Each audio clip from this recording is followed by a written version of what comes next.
Si je vous dis Le Seigneur des Anneaux, mais avec les Beatles en personnages principaux et réalisé par Stanley Kubrick, eh bah ça a failli exister. En 1968, il y a un gars qui s'appelle Denis O'Donnell qui est responsable de la branche cinéma chez Apple Corps, une entreprise créée par les Beatles. Et ce gars-là, entre deux réunions, il va soumettre l'idée d'adapter l'œuvre de Tolkien. Les 4 Beatles sont hyper chauds et John Lennon, qui veut jouer Gollum dans cette adaptation, va lui-même contacter Stanley Kubrick pour réaliser le film. Sauf que là, le projet a du mal à avancer, Kubrick est pas très chaud et il y a un mur qui va se dresser devant eux qui n'est autre que Tolkien. L'auteur veut pas du tout céder les droits de son œuvre et voilà, ça va devenir un gros bordel. Finalement, le projet se fera pas et bah voilà, dans un monde parallèle, on aurait eu le droit au Seigneur des Anneaux avec les Beatles et ça aurait été quand même assez dingue. Et petite ironie du sort quand même, parce que Peter Jackson, le vrai gars qui a réalisé les Seigneurs des Anneaux, bah il fera plus tard dans sa carrière un énorme documentaire sur les Beatles et peut-être d'ailleurs un des documentaires les plus complets sur les 4 artistes, donc voilà, on peut dire que la boucle est bouclée. Et des histoires de films jamais faits, il y en a eu plein d'autres. Aujourd'hui donc, petit focus sur les films les plus fous qu'on ne verra malheureusement jamais.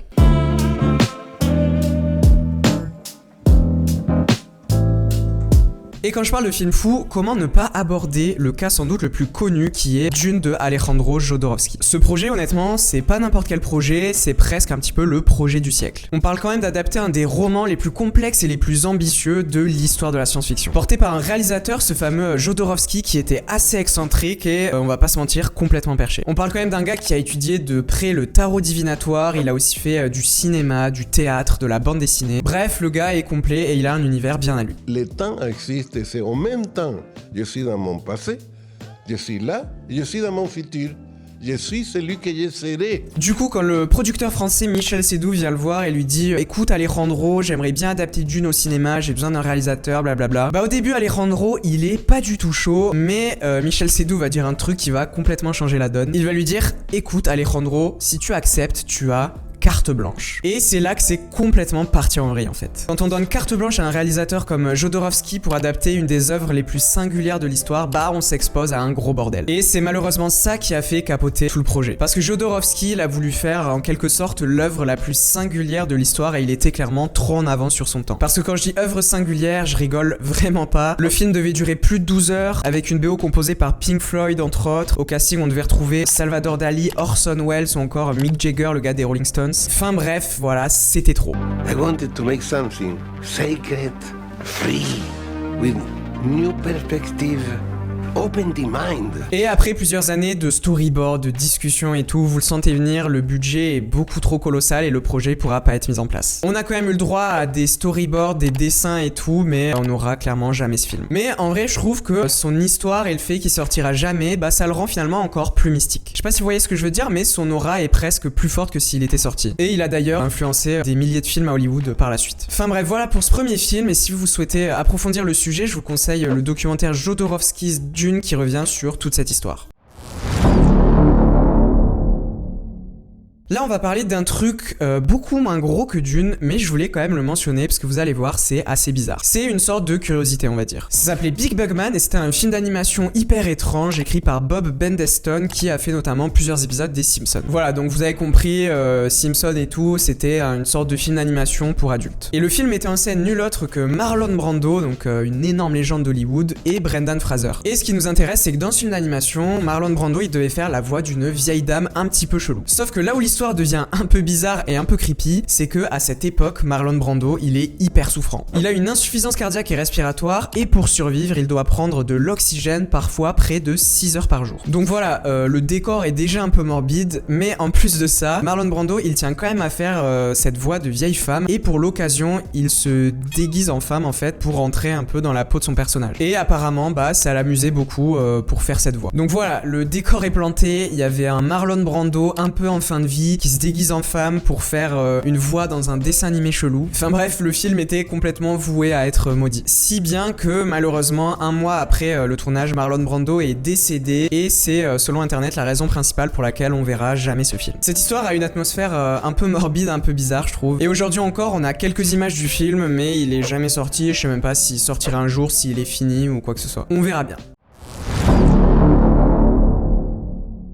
Bon, Bon, pour ce film, c'est un peu différent puisqu'il va sortir et vous aurez peut-être l'occasion de le découvrir à une seule condition. Il faut que quand vous regardez cette vidéo, vous soyez très très jeune et que vous vivez très longtemps. Parce que ce film, il s'appelle 100 Years et il sortira en 2115. Il a déjà été tourné, il a été réalisé par Robert Rodriguez, le gars qui a fait Sin City, Une nuit en enfer et tout. Et il est actuellement sous coffre-fort et il sortira donc dans 100 ans. C'est un film assez spécial parce qu'en fait, c'est une sorte de grosse campagne marketing pour promouvoir le cognac de la maison Rémy Martin. Et ce cognac, le fameux cognac Louis XIII, il est composé d'un assemblage d'eau-de-vie qui ont pour certaines plus de 100 ans. D'où le concept du film en fait. Et pareil, on a très peu d'infos dessus et pour savoir de quoi va parler le film, il faudra attendre l'ouverture du coffre dans 100 ans. Il y a quelques bandes annonces qui sont sorties mais qui font très publicité et pas vraiment véritable bande annonce de film. Mais voilà, honnêtement, je sais pas trop quoi penser du concept parce que je pense que ça va être assez bizarre dans 100 ans de voir un film qui date autant. C'est comme si aujourd'hui on voyait un film des années 1920 finalement. Et pareil, est-ce que le petit buzz qui entoure le film sera encore d'actu? Honnêtement, je sais pas.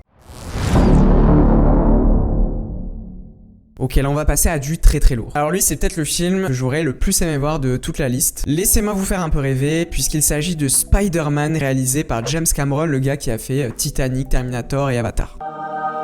Mais là où ça fait encore plus rêver, c'est que c'était selon lui, donc selon James Cameron, le plus grand film qu'il n'ait jamais fait. Et ce bon vieux James, il voulait faire un film très sombre qu'il qualifie de métaphore brute de l'adolescence. C'était avant 2002, donc avant que le film de Sam Raimi sorte, et vous le savez peut-être, mais à cette époque, les films de super-héros, c'était pas trop la joie. Mais voilà, James Cameron, comme d'hab, hyper visionnaire, il avait quand même une idée en tête, et il en parle mieux que moi, donc je vais carrément le citer. Voilà ce qu'il dit sur son Spider-Man. Je voulais faire quelque chose qui s'inscrivent dans une espèce de réalité cruelle. Les super-héros en général sont toujours un peu fantaisistes à mon sens. Moi je voulais faire quelque chose qui aurait été plus dans la veine de Terminator et Aliens, qui vous ramène tout de suite à la réalité. Un gars se fait mordre par une araignée, il se transforme en ce gamin qui a des pouvoirs et qui nourrit ce fantasme d'être Spider-Man. Du coup il fabrique ce costume et c'est horrible, je voulais l'ancrer dans la réalité et l'ancrer dans l'expérience humaine universelle. Il a aussi dit que Spider-Man aurait été moralement ambigu et même capable de violence sadique. Ok, donc le décor était clairement planté. Et pourquoi ça s'est jamais fait? En fait, c'était une histoire de droit avec la Fox qui voulait pas se lancer dans une bataille juridique pour réaliser un film de super-héros. Comme je vous l'ai dit, les films de super-héros, ça avait pas du tout fait ses preuves à cette époque-là. Ça remplissait pas du tout les salles, donc pour les producteurs, c'était complètement voué à l'échec. Et d'ailleurs, selon la légende, Cameron aurait dit aux gars de la Fox, mais les gars, cette licence, c'est un investissement. Plus tard, elle vaudra peut-être 1 milliard, voire 10 milliards.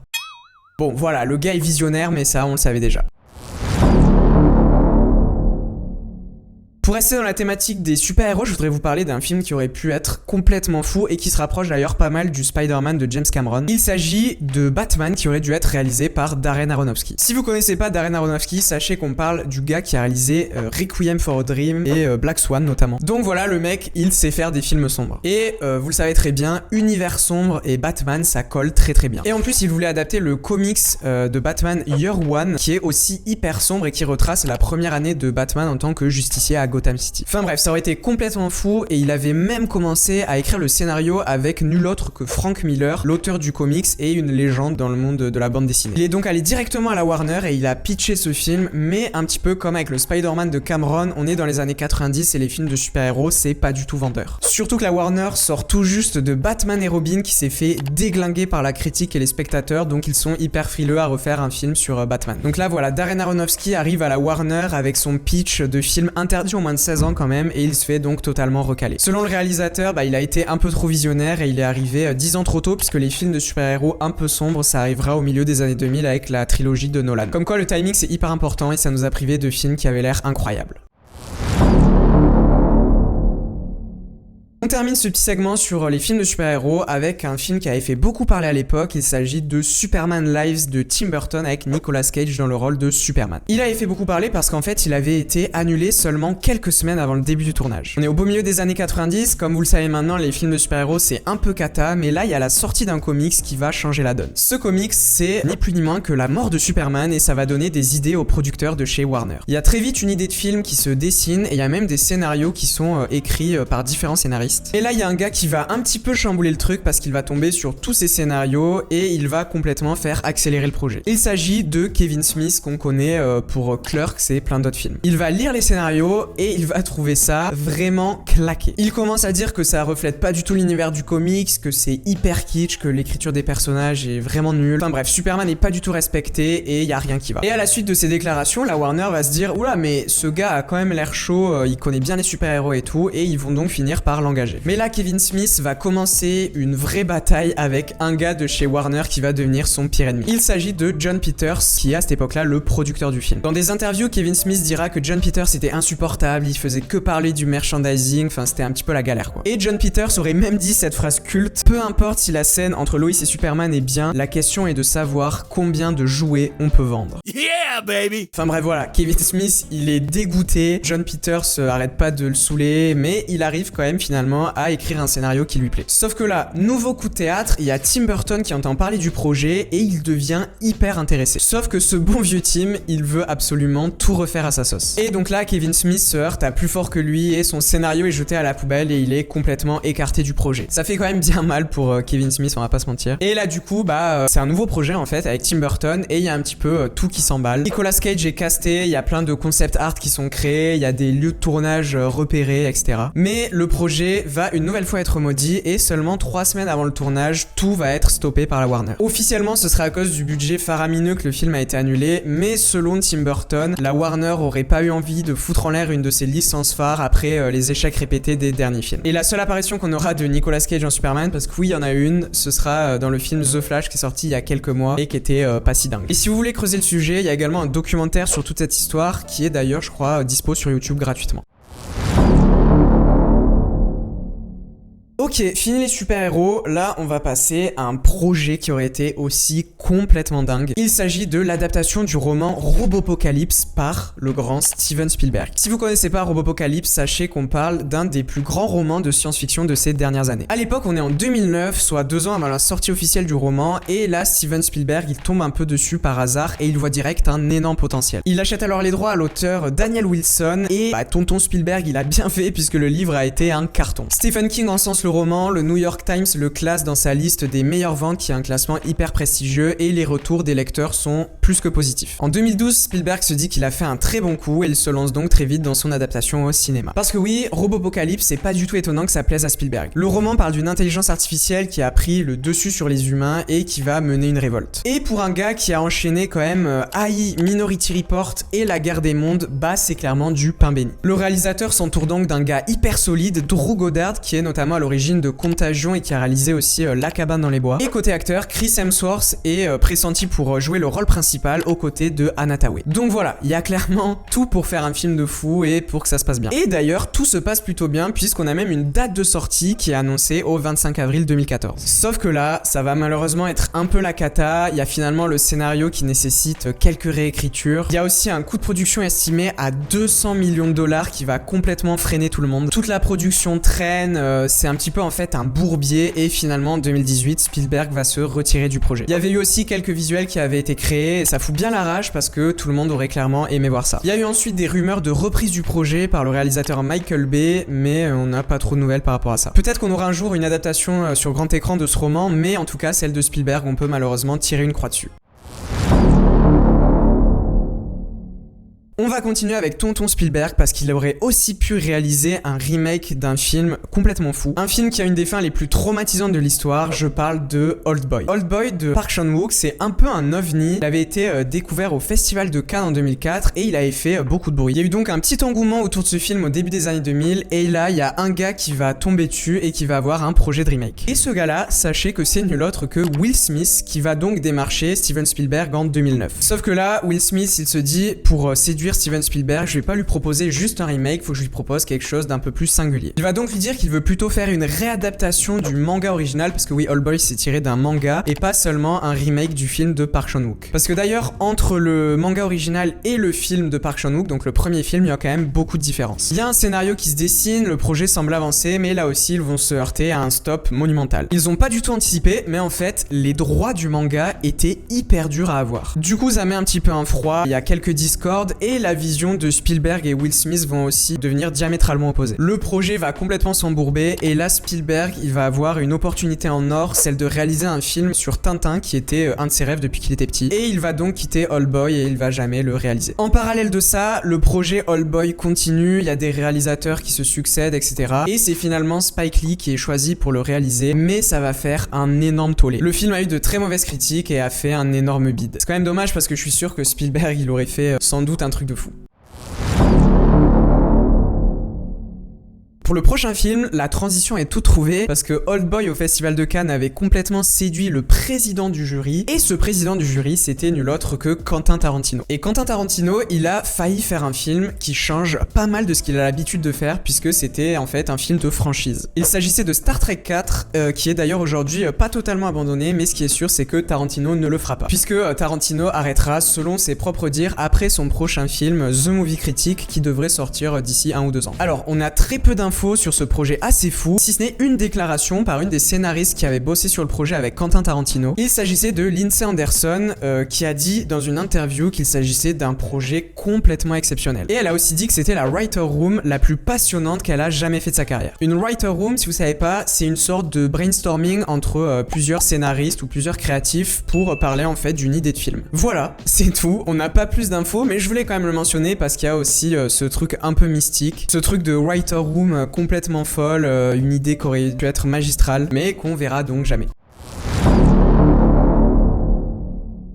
Ok, là je vais vous parler d'un des plus grands réalisateurs de l'histoire qui aurait sans doute fait un des plus grands films de l'histoire. Tous ces films sont des chefs-d'œuvre et il a quand même fini sa carrière sur Il était une fois en Amérique. Je parle évidemment de Sergio Leone et de son projet d'adapter le roman Les 900 jours de Leningrad de Harrison Salisbury. Alors ça c'était un projet titanesque que le réalisateur voulait absolument conclure et il avait d'ailleurs casté Robert De Niro dans son rôle principal. Le film aurait donc raconté, comme son nom l'indique, le siège de Leningrad pendant la Seconde Guerre mondiale. En gros, Leningrad c'est une ville d'Union soviétique hyper stratégique que les Allemands souhaitaient absolument envahir. Sauf que, en fait, quand ils sont arrivés, la population a décidé de résister et s'est même laissée complètement affamée pour ne pas céder aux Allemands. Il y a eu quand même des centaines de milliers de morts et c'est un des épisodes les plus meurtriers de la Seconde Guerre mondiale. Sergio Leone souhaitait donc adapter cette histoire dans un immense film. Et quand je dis immense film, je parle évidemment de la portée artistique, mais également des moyens mis en œuvre. Parce que le film aurait coûté énormément d'argent, on parle quand même de près de 100 millions de dollars, ce qui est à l'époque complètement faramineux. Le récit à raconter était hyper ambitieux et il y avait même un projet de plan séquence de plusieurs dizaines de minutes au début du film qui aurait été complètement fou. Mais malheureusement, Leone s'est confronté à un mur à l'époque, l'URSS. Parce qu'on est en effet dans les années 70-80, donc en pleine guerre froide, et le siège de Leningrad, c'est pas vraiment une fierté pour l'URSS. Et comme je vous l'ai dit, Leone il voit les choses en grand et il veut donc absolument tourner à Leningrad et il doit donc obtenir des autorisations de tournage, tout ça. Le projet devient donc presque une coproduction américano-soviétique et c'est donc un gros bordel en pleine guerre froide. Sergio Leone, il abandonne pas, il bosse comme un malade et il parvient même à réunir les fonds nécessaires en 1989. Il obtient même les autorisations pour tourner, mais à 2 jours de signer un des contrats qui allait tout conclure, il meurt subitement d'une crise cardiaque. C'est horrible franchement parce que son projet fou a complètement disparu avec lui et ça aurait été à coup sûr incroyable, mais on le saura jamais. Ok, dernier film qu'on va aborder aujourd'hui et il est assez particulier puisqu'il y a une des versions de ce film qui est déjà sortie. Je parle de La Petite Sirène qui est sortie il y a quelques mois et qui a d'ailleurs plus ou moins convaincu. Bref, c'est pas le sujet c'est qu'à la base ce film devait être réalisé par Sofia Coppola. Et Sofia Coppola, vous vous en doutez, elle voulait pas faire un film un petit peu classique comme le sont les derniers live action de Disney. Elle voulait vraiment ajouter sa patte et sa vision. Le projet datait de 2014 et la réalisatrice sort à l'époque de The Bling Ring et là, elle a cette proposition et elle est hyper chaude puisqu'elle adore le conte et son aspect plutôt sombre. Parce que oui, le conte original d'Andersen, à la base, il est pas du tout joyeux. Ça raconte l'histoire d'une femme torturée, fragile, qui éprouve un amour à sens unique envers un prince qui va finalement se marier avec une autre. Dans le conte, par exemple, la sorcière n'enferme pas la voix de la petite sirène dans un coquillage, mais elle lui coupe carrément la langue. Et aussi, à la fin du conte, la petite sirène ayant échoué à sa tâche de conquérir le prince, elle va tout simplement se donner la mort. Sympatoche ce petit conte, mais voilà, à la base, la petite sirène, c'est ça. Revenons Parlons-en à Sofia Coppola, qui est donc hyper enthousiaste et qui veut donc adapter ce conte et même ses parties les plus sombres. Et là, elle va se confronter à des producteurs qui vont rien comprendre à son projet et qui vont même lui déclarer mais qu'est-ce qui va attirer l'homme moyen de 35 ans pour aller voir ton film? Bref, des gars qui ont une vision plus marketing qu'artistique et ça va dégoûter Sofia Coppola qui va se retirer du projet en 2015. Et c'est bien dommage, ça aurait été vraiment cool de voir Sofia Coppola donner son interprétation d'un conte comme La Petite Sirène, mais à la place de ça, on aura eu un truc un petit peu plus classique dans les standards de ce que fait Disney. Voilà, c'est la fin de cette vidéo. Si vous êtes arrivé jusque là, merci beaucoup. J'aurais pu parler aussi d'autres films, je pense notamment au Napoléon qui aurait dû être réalisé par Stanley Kubrick, mais peut-être que j'en parlerai dans une autre vidéo. En tout cas, je vous dis à la prochaine pour un autre épisode de Focus. Bye.